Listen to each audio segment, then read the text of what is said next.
Assalamualaikum warahmatullahi wabarakatuh. Nama saya Nadia Astami dari Universitas Muhammadiyah Tangerang. Di sini saya akan menjelaskan tentang pecking order teori.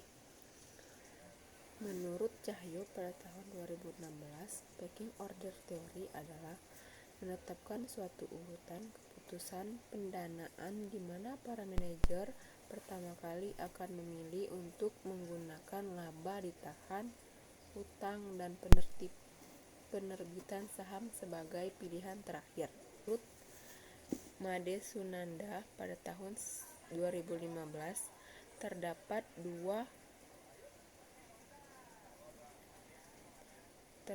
dua aturan bagi dunia praktek. Yang pertama, menggunakan pendanaan internal manajer tidak dapat menggunakan pengetahuan khusus tentang perusahaan untuk menentukan jika hutang yang kurang beresiko mengalami mispriced atau terjadi perbedaan harga dengan pasar. Kohn et al. Pada tahun 2000 dengan ringkasan mengistisarkan teori pecking order sebagai berikut. Yang pertama, perusahaan menerapkan kebijakan dividen untuk kesempatan investasi. Yang kedua, perusahaan lebih mendanai kesempatan investasi dengan dana yang sepenuhnya dari dalam dulu. Lalu modal keuangan eksternal akan dicari. Yang ketiga, saat pendanaan eksternal dibutuhkan, perusahaan akan pertama memilih menerbitkan sekuritas utang. Menertibkan sekuritas jenis modal akan dilakukan terakhir.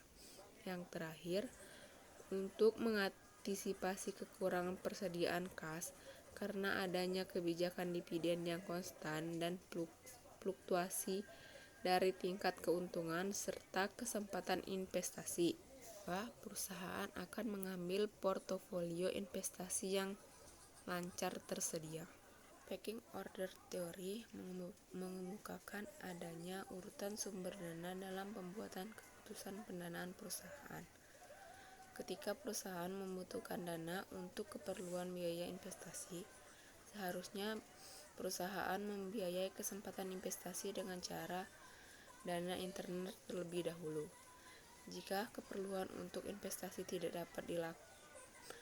dapat dari pendanaan internal, maka perusahaan akan menggunakan pendekatan eksternal dari utang sebagai sumber pendanaan kedua dan ekuitas sebagai sumber pendanaan terakhir.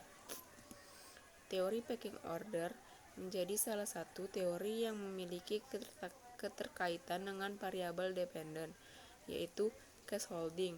Di dalam penelitian ini, karena pecking order teori menjelaskan faktor penentuan dalam menahan kas, yang berkesimpulan bahwa tidak ada tingkat kas yang optimal, melainkan kas berperan sebagai penyangga laba ditahan dan untuk kebutuhan investasi. Selain itu, teori pecking order juga memiliki keterkaitan dengan variabel independen, yaitu cash flow. Perusahaan yang memiliki tingkat cash flow yang tinggi memiliki kas dalam jumlah yang besar. Hal ini dikarenakan perusahaan lebih menyukai pendanaan internal dibandingkan pendanaan eksternal. Perusahaan yang mengalami peningkatan cash flow cenderung untuk menahan pendapatan mereka, mengumpulkan kas yang nantinya dapat mereka gunakan untuk mendanai investasi atau dimanfaatkan ketika terjadi financial distress. Variabel independen cash expenditure juga memiliki keterkaitan dengan teori pecking order. Menurut teori pecking order, ada hubungan negatif antara cash expenditure dan kepemilikan kas, karena kapital expenditure dianggap sebagai arus kas keluar. Karena perusahaan yang memiliki kapital expenditure berkaitan dengan dana yang dikeluarkan untuk memperoleh aset tetap.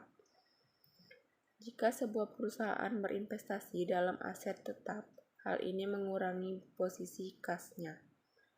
Perusahaan dengan capital expenditure yang makin rendah, maka kapasitas hutang perusahaan juga akan menjadi semakin rendah, sehingga perusahaan akan memiliki jumlah uang tunai yang lebih besar. Presentasi dari saya, lebih kurangnya saya mohon maaf. Wabillahi taufiq wal hidayah. Assalamualaikum warahmatullahi wabarakatuh.